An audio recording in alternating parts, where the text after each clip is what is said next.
Dear all, Varshanupekha Granth and on that Sarvodaya Tika is going on, in which first Anupreksha, that is Adhruvanupreksha, is already completed, in which Acharya Shri Kund Dev had said that nothing is everlasting in the world, whether it is your material things like land, buildings, whatsoever wealth, and all material things, they are not everlasting. Similarly, the relations with the body, that is the mother, father, and brother, etc., is also not everlasting.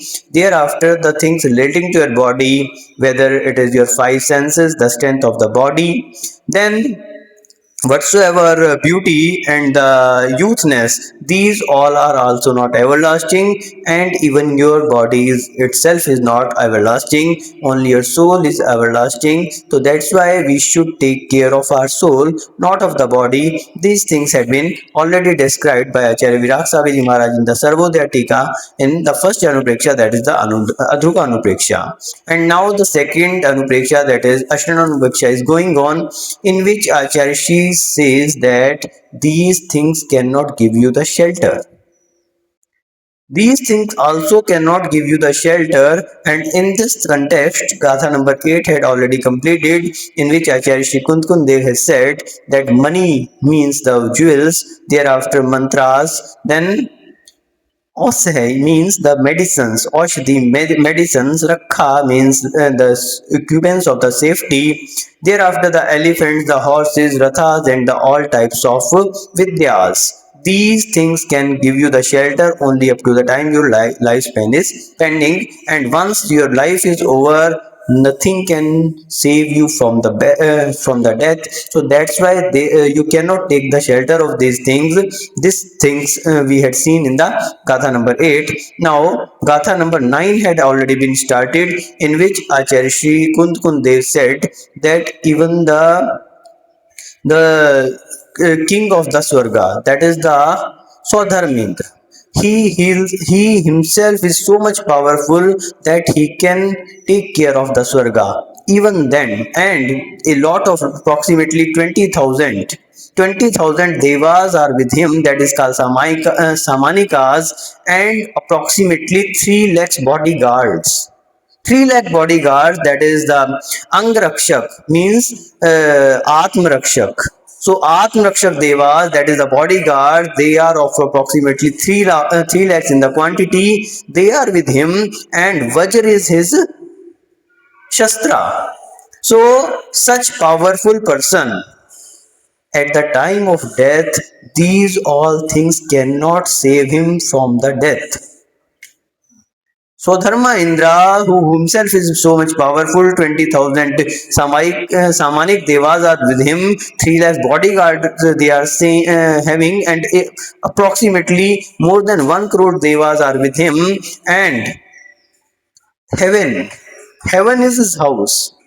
Heaven is his house, and Vajra is his Shastra. His Shastra is the this Vajra that Indra is not cannot save. These things cannot save him from the death. So that's why nothing in these three words, nothing can give you the shelter. So these things we were discussing yesterday, and in this context we will see further today. बंधुओं, परम पूज्य आचार्य कुंद देव के महान ग्रंथ वार्षानुपेखा पर सर्वोदया नाम की टीका, जो परम पूज्य आचार्य श्री विराग सागर जी महाराज के द्वारा लिखी गई है, और जिस पर परम पूज्य आचार्य श्री विराग सागर जी महाराज के लिए डॉक्टरेट की उपाधि दी गई है, पीएचडी की उपाधि जिसके लिए दी गई है, ऐसी महान टीका का आपके लिए क्या हो रहा है, ऐसी महान टीका का आपके लिए वाचन चल रहा है, उस पर अपनी वाचना चल रही है, और जिसमें पहली अनुप्रेक्षा कौन सी, अध्रुवानुपेक्षा, उसका वर्णन पूरा हो चुका है, जिसमें आचार्य श्री कुंद देव ने गाथा नंबर 3 से लेकर 7 तक के माध्यम में क्या क्या बताया। पहली बात वो कहते हैं कि जितनी भी भौतिक वस्तुएं हैं, जमीन है, जायदाद है, सोना है, चांदी है, ये सब क्या है, अनित्य हैं। फिर वो कहते हैं कि ये आपका जो शरीर से संबंधित आपके सगे संबंधी हैं। पंडित जी, पत्नी का संबंध हमेशा रहने वाला नहीं है, जिसकी आप चिंता कर रहे हो। पिता का संबंध, पति का संबंध, माता का संबंध, बच्चों का संबंध कैसे हैं? ये अनित्य हैं, ध्यान रख लेना। फिर शरीर, शरीर से जुड़ी हुई चीजें, ये 5 इंद्रियां, जब तक ये 5 इंद्रियां हैं कल्याण कर लो अपना।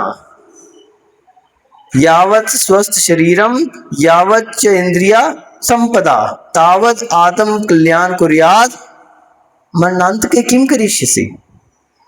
जब तक ये शरीर काम कर रहा है, चलने फिरने लायक हो, बिस्तर पे नहीं आए, जब तक ये 5 इंद्रियों की संपदा आपके पास है, तब तक अपना आत्म कल्याण कर लो। मरण के समय में कुछ नहीं हो सकता। मरते मरते अपन तो पीछे को बंडल ले लेंगे, सोचते रह जाओगे, कुछ नहीं होने वाला। तो यावत जब तक हमारे पास ये शरीर और इंद्रियां हैं, कल्याण कर लेना चाहिए अपन को। तो ही आचार्य श्री बता रहे हैं कि ये 5 इंद्रियां, शरीर का यौवन, शरीर का बल, शरीर की सुंदरता, लावण्य, शरीर से जुड़ी हुई चीजें भी क्या हैं? अध्रुव हैं, अनित्य हैं, समाप्त होने वाली हैं। तीसरा आचार्य श्री कहते हैं ये शरीर अपने आप में अनित्य है, इसके रिश्ते अनित्य हैं, इससे जुड़ी हुई चीजें अनित्य हैं और शरीर स्वयं में अनित्य है। तो फिर अंत में आचार्य श्री को कहना पड़ा कि एकमात्र अपनी आत्मा ही नित्य है। एकमात्र हमारी आत्मा ऐसी है जिसका अनादिकाल से हमारा संबंध बना हुआ है, वही मैं हूं, वही मेरी है, वही की हमें शरण लेनी है, वही नित्य है। तो इस प्रकार से आचार्य जी ने बहुत सुंदर शब्दों में आचार्य कुंदकुंद देव ने अनित्य भावना का वर्णन किया, और जिस पर आचार्य विराग साहु जी महाराज ने बहुत सुंदर शब्दों में अलग अलग उदाहरण देकर, इसमें एक गाथा में आचार्य जी ने यह भी बताया कि जो अहमिंद्र है, जो चक्रवर्ती है, बलदेव हैं, इनके इतने बड़े पदों के धारी भी जो हैं वो नित्य नहीं रह सके, तो हम और आपकी तो बात ही क्या है। तो जब वे नित्य नहीं रह सके, निश्चित रूप से हमें भी एक दिन जाना है। इतनी बड़ी बड़ी सागरों में की आयु वाले भी नित्य नहीं रह सकते। उसके बाद आचार्य श्री दूसरी अनुपेक्षा का वर्णन कर रहे हैं, अशरणानुपेक्षा, जिसमें गाथा नंबर 8 के माध्यम से आचार्य श्री ने क्या बतलाया कि संसार में कोई वस्तु की शरण भी नहीं ली जा सकती, कोई भी वस्तु जो है उसकी शरण नहीं ली जा सकती। कैसे कहा उसके विषय में कि यहां तक कि आप देखते हैं कि औषधियां मेडिसिन्स, आप लोग दवाई खाते हैं, स्वस्थ हो जाते हैं। मणियों के माध्यम से बहुत सारी समस्याएं दूर हो जाती हैं अपनी। किसी के लिए कोई समस्या हो तो बतलाते हैं अमुक मणि आप हाथ में पहन लो, अमुक अंगूठी। फिर मंत्र, आपने देखा मंत्रवादी होते हैं, जहर उतार देते हैं सांप का भी, लेकिन बोलते हैं ये मणि है, मंत्र है, औषधियां हैं, रक्षा के उपकरण। बहुत सारे आजकल रक्षा के उपकरण, गाड़ी चलाते हैं सीट बेल्ट पहन के, कहीं नीचे उतरते हैं सीढ़ियां रेलिंग पकड़ के, ये सब क्या है? रक्षा के उपकरण। क्रिकेट खेलने जाते हैं हेलमेट पहन लेते हैं, स्कूटर चलाते हैं हेलमेट पहन लेते हैं, कहीं पैड बांध लेते हैं। सब रक्षा के उपकरण जो हैं ये भी क्या है? ये भी आपको, और भी जितनी भी चीजें हैं, हाथी घोड़े चक्रवर्ती की सेना, ये कब तक आपको शरण दे रही है? जब तक आपका आयु क्रम है। आयु क्रम के अंत आने पर कोई भी आपके लिए शरण नहीं है, कोई भी शरण नहीं है। और कल इस विषय में गाथा नंबर 9 शुरू हुई थी, जिसमें आचार्य श्री ये बतला रहे हैं, आचार्य कुंदकुंद देव, कि एक स्वर्ग का इंद्र, कौन? सौधर्म इंद्र। स्वर्ग बोले, स्वर्ग जिसका दुर्ग है। स्वर्ग क्या है? दुर्ग, जिसका निवास स्थान है दुर्ग। और दुर्ग क्या, कैसा होता है? जो शत्रु से रक्षा करता है। दुर्ग का क्या अर्थ है? शत्रु से जो रक्षा करता है वो दुर्ग होता है। और भिक्षा देवा, जिनके देवता क्या हैं? भृत्य हैं, नौकर हैं, देवता जिसके पीछे लगे हुए हैं, करोड़ों देवता। पहनम वज्रम, वज्र जिसका अस्त्र है, वज्र। ऐरावो गेंदो, गजेंद्र, ऐरावत हाथी जो है उसका वाहन है, ऐसा इंद्र। करोड़ों इंद्र, करोड़ों देव जिसकी वो कर रहे हैं, 20,000 सामानिक देव जो है उसके साथ में हैं, 3 लाख आत्मरक्ष नाम के देव जिन्हें कहते हैं अंगरक्षक, तो वो भी जिनकी हमेशा सेवा में रहते हैं और करोड़ों देवता जिनके साथ रहते हैं। वज्र जिसका अस्त्र है और स्वर्ग जिसका महल है और ऐरावत जिसका हाथी है, ऐसा इंद्र भी विद्यते ना विद्यते शरणम, उसको भी ये शरण नहीं है। कब? मृत्यु समय पास आने पर, मृत्यु समय निकट आने पर ऐसा इंद्र को भी अपनी आयु से क्या होता है, पूरी हो जाने पर उस पद से च्युत होना पड़ता है। तो इसी विषय में कल चर्चा चल रही थी, जिसमें आचार्य श्री विराग सागर जी महाराज सर्वोदया टीका में एक एक शब्द को लेके उसका बहुत सुंदर खुलासा दे रहे हैं। जिसमें सबसे पहले आया था दुर्ग। स्वर्ग जिसका क्या है? दुर्ग है। स्वर्ग जिसका घर है। तो दुर्ग किसे कहते हैं, उस विषय में आचार्य श्री विराग सागर जी महाराज ने बताया था कि दुर्ग का क्या स्वरूप है। तो आचार्य सोमदेव ने नीति वाक्य में ये कहा है, दुर्ग का स्वरूप बताया कि यस्याभियोगात् परे दुखम गच्छति, दुर्जनोद्योग विषया वा स्वस्या पदो गम्यति दुर्गम, यानी जिसके समीप जाने से शत्रु दुख को प्राप्त होते हैं। दुर्ग में क्या करते हैं? दुर्ग के चारों तरफ, ओ बच्चों, दुर्ग में क्या करते हैं? आपने दुर्ग देखा है क्या? कोई जबलपुर में महारानी का किला है, देखा है क्या? नहीं देखा? कोई किला देखा है तुमने? पुराना किला कहाँ का देखा है? बड़े गांव में है ना, देखा है? कैसा है? कितनी ऊंची दीवारें हैं उसकी? 15 फीट की, 20 फीट, 25 फीट की, कितनी ऊंची दीवारें होती है ना।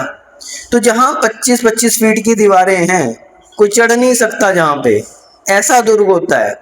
जिसके चारों तरफ क्या बना देते हैं? खाई बना देते हैं, पानी डाल देते हैं उसमें और मगरमच्छ छोड़ देते हैं ताकि कोई आ ही ना सके वहां पे। ऐसा सुरक्षित होता है दुर्ग। और भी वहां पर बहुत सारी कंटीली वो पेड़ लगा देते हैं, बहुत सारी सुरक्षा की वहां पे व्यवस्थाएं कर देते हैं, बहुत सारे बॉडीगार्ड वहां पे खड़े रहते हैं चारों सारे दीवारों पे उसके, ताकि दूर से भी कोई शत्रु आए और वहीं से उसको वार कर, ऐसे वो दूर से अपनी तोपें लेके या बंदूकें लेके ऐसे खड़े रहते हैं हमेशा। तो दुर्ग जहां पर शत्रुओं का प्रवेश दुर्गम हो, वो दुर्ग है। ऐसे दुर्ग के विषय में, और जहां पर क्या कहते हैं, शत्रु दुख को प्राप्त होते हैं, दुष्टों के द्वारा की जाने वाली आपत्तियां जहां पर नष्ट हो जाती है। कोई व्यक्ति आक्रमण करना चाहे, कोई दुष्ट अगर आक्रमण करना चाहे तो सामान्य रूप से जहां पे आक्रमण नहीं किया जा सकता, ऐसा दुर्ग होता है। तो ऐसा सोमदेव आचार्य ने नीति वाक्य मृत ग्रंथ में बतलाया। और उसके बाद कहते हैं कि जहां पर शत्रु का प्रवेश दुर्ग हो, कठिन हो, जहां पर पहुंचना कठिन हो, और अधिकृत है जहां पर आक्रमण करना कठिन हो, उसे दुर्ग कहते हैं। तो अब फिर कहते हैं कि स्वर्ग कुत्र की दिशा स्वर्गा, तो स्वर्ग कहां पर है? अब आचार्य ने क्या कहा था कि स्वर्ग जिसका दुर्ग है, तो ये स्वर्ग कहां पे है? आप लोग गए होंगे स्वर्ग? कितने लोग स्वर्ग गए हैं अभी तक? सभी गए हैं। कितने कितने लोगों को जाना है? सभी को जाना है। तो स्वर्ग कहाँ पे है बताओ जरा, आप लोग जाके आए हो, एड्रेस पता होगा आपको। स्वर्ग कहाँ पे है वो? पंडित जी स्वर्ग कहाँ पे है? ऊपर है? ऊपर तो छत है। अरे ऊपर कहाँ पर? यूं कहो ऊर्ध्व लोक में है। हम कहाँ बैठे हैं? मध्य लोक में। ऊर्ध्व लोक में जो है वो स्वर्ग है। और जम्बू द्वीप के मेरु 1 लाख योजन का मेरु है, उसके बाल के अग्रभाग में जो है वहां इतना प्रमाण, उसमें 7 धेर की रज्जु यानी 1.5 राजू प्रमाण का जो है वो दक्षिण दिशा में क्या है? स्वधर्म स्वर्ग है, और उत्तर दिशा में ईशान स्वर्ग है। ऐसा यहाँ पर वर्णन चल रहा था।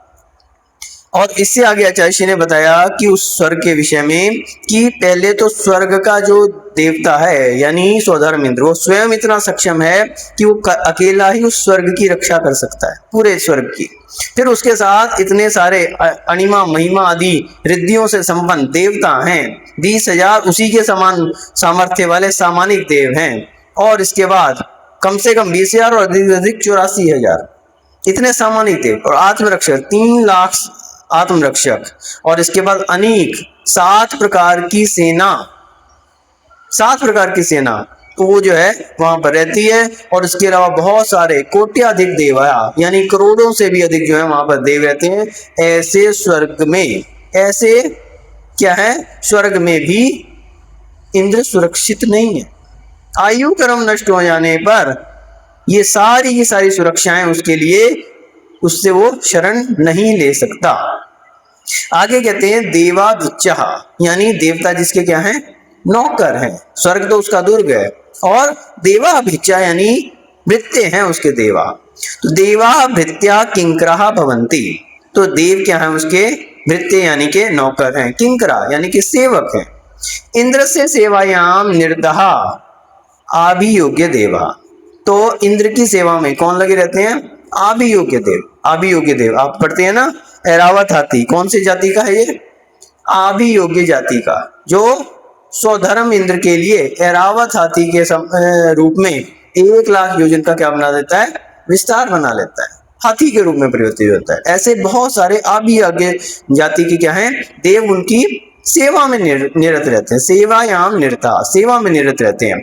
अष्टो अग्रमहिष्य चत्वारिंशत् सहस्त्र परिमिता वल्लीविका भवन्ति, तो इंद्र की सेवा क्या है, 8 अग्र महिषियां, 8 क्या होती है, महादेवियां। अग्र महिषियां, महिषी यानी, महिषी का क्या अर्थ है दीदी, महिषी का क्या अर्थ है, देवी। महिषी के 2 अर्थ हैं, एक महिषी बोलते हैं भैंस के लिए, महिषी किसको बोलते हैं, भैंस को, और दूसरा अर्थ होता है देवी या रानी से बोलते हैं। तो 8 जिसकी अग्र महिषियां हैं यानी महादेवियां हैं, और 40,000 वल्लभाएं, 40,000 दूसरी देवियां, तो ऐसी जो है वहां पर देवियां हैं। अग्र महिषिषु वल्लीविकासु च प्रत्येकम षोडश सहस्त्र देवी परिवित्रा भवन्ति। अब एक एक महादेवी अग्र महिषी की और प्रत्येक वल्लीभा की, उनकी कितनी है, 16,000, षोडश सहस्त्र देवी, ऐसी 16,000 देवियां जो है उनकी परिवार देवियां होती है। 40 तो उसकी वो हो गई, 40,000 क्या है, वल्लभाएं, और 40,000 की आगे 16,000 और 8 महादेवियां, उनकी आगे परिवार देवियां 16,000। तो इतनी सारी जो है उनकी क्या है, देवियां होती है। अग्र महिषिषु वल्लभाकुसु प्रत्येकम षोडश सहस्त्र देवी परिवृता भवन्ति, एक एक कई का अग्र महिषी वल्लभिका च षोडश सहस्त्र देवी रूप धारण समर्था। एक एक कई का, प्रत्येक में एक एक के अंदर अग्र महिषी हो या वल्लभिका हो, तो उनमें क्या होता है, षोडश सहस्त्र देवी रूप धारण, उनमें 16,000 देवियों के रूप को धारण करने की क्षमता होती है। एक एक देवी 16,000 रूप बना सकती है। एवं प्रत्येकमपि इंद्रस्य सेविका नाम च विशाल परिवारो वर्तते, प्रत्येक का जो है इंद्र का ऐसा सेवकों का और सेविकाओं का विशाल परिवार होता है। अपने आपके परिवार में कितने लोग हैं, पीली दुकान वालों के कितने परिवार में लोग हैं, गिने चुने, उंगलियों पे गिनने लायक 5, 7, 10 इतने ही होते हैं ना। अब देखो इंद्र का परिवार कितना बड़ा है। आपकी कितनी पत्नियां हैं, एक ही है, वही से परेशान हो आप, आगे नहीं बढ़ पा रहे। इंद्र को देखो, 40,000 देवियां, 8 महादेवियां, उनकी 16,000 महादेवी, उनकी परिवार देवियां, और प्रत्येक के अंदर 16,000 रूप बनाने की क्षमता। इतना बड़ा परिवार, कितने सारे नौकर चाकर, अपन एक देवी से ही पर विरक्त नहीं हो पा रहे। तो इतना बड़ा परिवार होते हुए भी तो सब क्या है, कोई की किसी को शरण नहीं है, सब अपनी अपनी आयु पर्यंत जी रहे हैं। अपन सोचें कि अपनी पत्नी का कौन करेगा, अपन निकल गए तो ये सोचते हैं पंडित जी, उसका कौन करेगा, अरे उसका भाग्य करेगा जो करेगा। अपन को अपना भाग्य बनाना है, अपनी चिंता करनी है, अपना कल्याण करना है। ये सोचो अपना कौन करेगा कल के दिन, जब तक हाथ पैर चल रहे हैं, जब तक हमारे पास ये शरीर काम कर रहा है, इंद्रियां काम कर रही हैं, तब तक अपन को अपना कल्याण करना है। दूसरे की कब तक सोचते रहेंगे अपन, और क्या भरोसा कि अपने सोचने से कुछ हो जाएगा, जो उसके भाग्य में होगा होएगा। तो यहाँ पर बताया कि इंद्र का इतना बड़ा परिवार होता है, इतना बड़ा परिवार होते हुए भी कोई भी उसको बचाने में समर्थ नहीं है। आयु पूरी होने पर आयु पूरी होने पर इतने बड़े परिवार के लोग भी उसको बचाने में समर्थ नहीं होते। फिर कहा वज्रम पहरणम, वज्र क्या है? जिसका अस्त्र है, वज्र। तो ऐसा अस्त्र जिसके पास है, प्रहरणम शस्त्रम वज्रम इंद्रस्य भवति। तो इंद्र का जो अस्त्र है, जो शस्त्र है, वो भी क्या है? वज्र होता है, वज्र की। और क्या कहा? विविधेषु शस्त्रेषु प्रमुखम वज्र नामकम वर्तते तत् सर्वाधिक सामर्थ्यम शत्रुनाशे यतः सर्वत्र व्याहत प्रवेश तस्य भवति।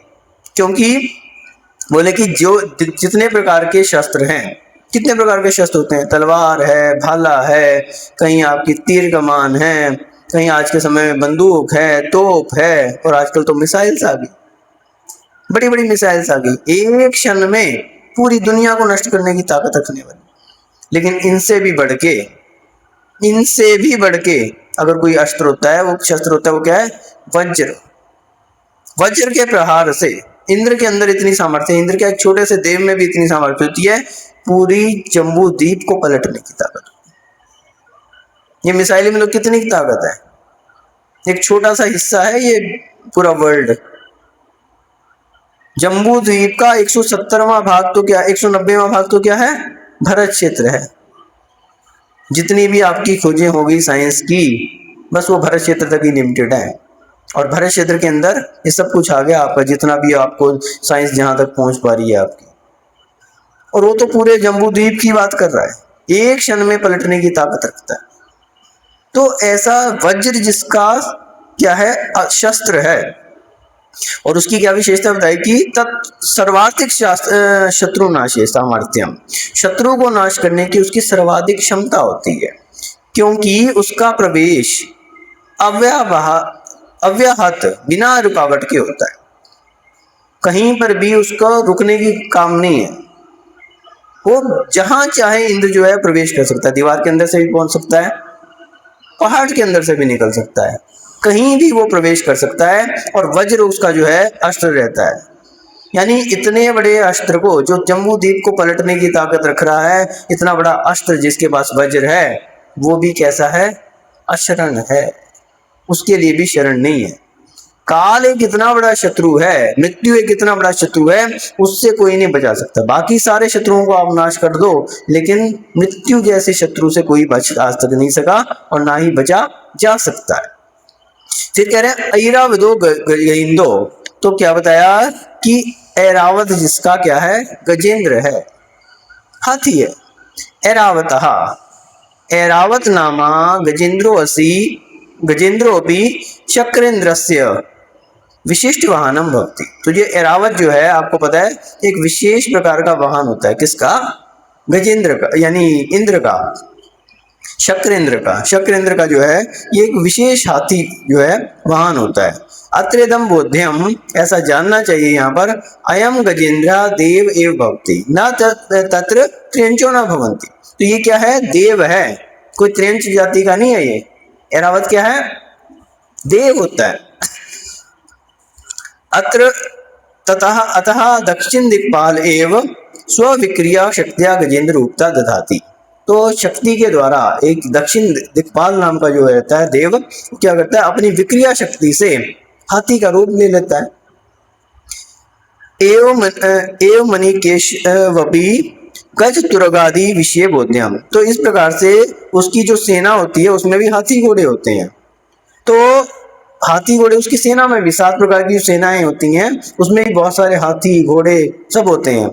यथे दासा वाहन आदि दिव्य पारम कुर्वन्ति। तो वो भी ऐसा ही समझ लें कि उनके बारे में, वे होते तो क्या है? देव ही होते हैं, बस वाहन के रूप में उनका रूप धारण कर लेते हैं। कोई ने घोड़े का रूप धारण कर लिया देव ने, किसी ने हाथी का रूप धारण कर लिया, होते सब क्या है? देव ही होते हैं। विक्रिया के द्वारा वैसा रूप बना लेते हैं। तथैव आभियोग्य देवा वाहन आदि भावेन उपकुर्वन्ति। तो आभियोग्य जाति के जो देव होते हैं, वो वाहन का कार्य करते हैं। ऐरावतो भी गजानेक महत्रो बोध्या। तो उसमें जो ऐरावत आती है, वो सेना का मुखिया समझना चाहिए। वो क्या है? सेना का मुखिया होता है। तो ऐसा वो ऐरावत आती जो कि वास्तविकता में क्या है? देव है। वाहन जाति का वो रूप धारण कर लेता है ऐरावत का, लेकिन वास्तविक में वो देव है। उक्तम च तिलोई परिणति ग्रंथे, तिलोई परिणति ग्रंथ में अध्याय 8 और श्लोक नंबर 278 में आचार्य श्री बता रहे हैं, सक्कदुगम्मीय वाहन देवा ऐरावद वदनाम हत्तिको वंती विक्रियाओ लखम उच्छे जोयना दीहम। क्या कह रहे हैं? सक्कदुगम्मी यानी कि जो शक यानी कि शक्र, दुगम्मीय वाहन देवा यानी स्वधर्म और ईशान के जो वाहन है वो विक्रिया से, विक्रियादो लखम 1,00,000 योजन का उत्सेज वाला, उच्छेयम यानी उत्सेज वाला, जोयना दीहम तो ऐसे विशाल काय का जो है रूप धारण कर लेते हैं। वो क्या है? ऐरावत नाम हत्ती कुवंती, ऐरावत नाम के हाथी का रूप बनाते हैं। तो वास्तविकता में ये ऐरावत क्या है? ये देव है जो कि विक्रिया के द्वारा जो है इतना बड़ा 1,00,000 योजन का जम्बू द्वीप के बराबर रूप बना लेता है। अस्य ऐरावत से द्वात्रिंशत् मुखानी, तो इसके कितने मुख होते हैं? द्वात्रिंशत् 32 मुख होते हैं इसके ऐरावत के। प्रत्येक मुखे चत्वारो दंता, प्रत्येक मुख में 4-4 दांत होते हैं। प्रत्येक दंते विशाल सरोवरा, प्रत्येक दांत के ऊपर क्या होता है? सरोवर होता है। प्रत्येक सरसी एकम कमल खंडम, प्रत्येक सरसी यानी सरोवर में एक कमल होता है। प्रत्येक कमल खंडे द्वात्रिंशत् महापदानी, तो एक कमल खंड के ऊपर द्वात्रिंशत् यानी 32 महापद्म होते हैं। प्रत्येक महापद्म योजन विस्तार प्रमाण युक्तम होती, एक एक जो महापद्म है वो योजन प्रमाण, 1 योजन प्रमाण उसका विस्तार होता है। प्रत्येक महापद में एका नाट्यशाला, प्रत्येक महापद्म पे क्या होता है? एक एक नाट्यशाला होती है। प्रत्येक नाट्यशालायाम द्वात्रिंशत् अप्सरो नृत्यन्ति, प्रत्येक नाट्यशाला में 32 अप्सराएं क्या करती हैं? नृत्य करती हैं। ऐसा तिलोय परिणति अध्याय 8 श्लोक नंबर 279 से लेकर 284 में इसका वर्णन आया है। अस्मिन ऐरावते आरूढ़ा इंद्रा तीर्थंकर कल्याण महोत्सवे गच्छति, तो ऐसा जो ऐरावत आती है उस पर वो इंद्र आरूढ़ होकर क्या करता है? महामहोत्सव में, कौन से? जन्म कल्याण के महामहोत्सव पर वो आता है, ऐसा यहाँ पर बतलाया गया है। तो कहने का अर्थ ये है कि यहाँ पर आचार्य श्री बताना चाह रहे हैं अश्विन भावना के द्वारा कि एक ऐसा इंद्र जिसके पास ऐरावत जैसा हाथी है, 1,00,000 योजन विस्तार बनाने वाला है, जिसके ऊपर 4-4 मुख, 32 मुख हैं और प्रत्येक में 4-4 दांत हैं, दांत के ऊपर सरोवर है, सरोवर में पद्म है और उसमें नाट्यशालाएं हैं, उसमें 32 अप्सराएं नृत्य कर रही हैं। कितना बड़ा उसका रूप होगा, कितना बड़ा रूप होगा। ऐसा उसका हाथी है, ऐसा उसका वाहन है, देव विक्रिया से बना रहा है। और वज्र जिसका क्या है? अस्त्र है। और इतना बड़ा उसका परिकर है, परिवार है, जिसमें कितनी सारी 40,000 रानियां और 8 महादेवियां, उसमें 16,000 उनकी परिवार देवियां, और प्रत्येक में 16,000 रूप बनाने की विक्रिया शक्ति। ऐसी इतना बड़ा परिकर और फिर इतना सारा कुछ होते हुए भी देव, करोड़ों देव जिसके पीछे लगे हुए हैं, उसको भी मृत्यु के समय कोई बचाने वाला नहीं है, कोई भी उसकी रक्षा नहीं कर सकता। अपना आयु पूरा होने पर उसको भी अपना पर्याय छोड़नी पड़ती है। तो हम और आपकी तो बात ही क्या है।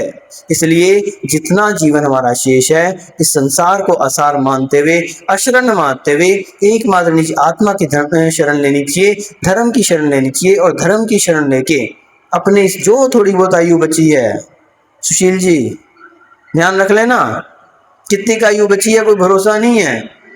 अपने भागचंद जी, ये मत सोचो कि हमारी ये समस्या वो समस्या, हमें दुनिया भर की चिंता लगी हुई है। अरे इतनी बड़ी बड़ी वो नहीं बचे तो हम और आप तो क्या चीज है। सारी परिवार की सब चीजों की चिंता छोड़ के धर्म मार्ग पे आगे बढ़ना चाहिए, और जहां तक बन सके धर्म मार्ग पे आगे बढ़ते हुए और एक दिन अपना कल्याण करके इस मानव जीवन को, अपन को अंतिम छोर है ये, बाल्टी आपने कुएं में डाल दी है, आखिरी छोर बचा है, इसको भी डाल दोगे कुछ नहीं मिलने वाला। और यही आपने खींच ली तो अंतिम छोर में ही अंत भला सो सब भला, हमारा मानव जीवन सफल हो जाएगा। और निश्चित रूप से हम कल्याण का मार्ग प्रशस्त करते हुए एक दिन आगे इंद्रप्रयाग को धारण करके वहां पर भी अच्छे कुल में अपने वैमानिक देवों में जन्म लेके कहीं भगवान के महोत्सवों में जाएंगे, कहीं साक्षात दर्शन करेंगे, समुद्र के दर्शन करेंगे, नंदीश्वर आदि आकृतिम चैतन्यों के दर्शन और फिर मनुष्य ग्रह को प्राप्त करके मोक्ष को उसको प्राप्त करेंगे। और अवृति चले गए कहीं अपन, कहीं ऐसे ही चले गए तो कोई भरोसा नहीं किस कहाँ जा रहे हैं कहाँ नहीं। इसलिए जहां तक हो सके एक एक व्यक्ति का अपने पास कथाएं आती हैं कि मांस का त्याग किया, यानी मात्र कौवे के मांस का त्याग किया तो पता लगा देव होगा, तो चार सारे प्रकार के मांस का त्याग तो उससे बड़ा देव हो गया। इसलिए आज हमारी जितनी त्याग तपस्या है उससे अधिक बढ़ाना चाहिए अपन को। अपनी 2 प्रतिमाएं 7 प्रतिमा की प्रयास करो, 7 प्रतिमाएं क्षुल्लक एलक बनने का प्रयास करो, क्षुल्लक एलक है मुनिपद को धारण करने का प्रयास करो। त्याग में जितना हम आगे बढ़ेंगे उतनी हमारे लिए उपलब्धियां होती हैं। हम भी ऐसी त्याग की महिमा को समझें और उसमें अधिक अधिक त्याग करते हुए और एक दिन मोक्ष सुख को भी प्राप्त कर सकें। इस भावना से जय बोलिए परम पूज्य गणाचार्य श्री 108 विराग सागर जी महामुनि राज की।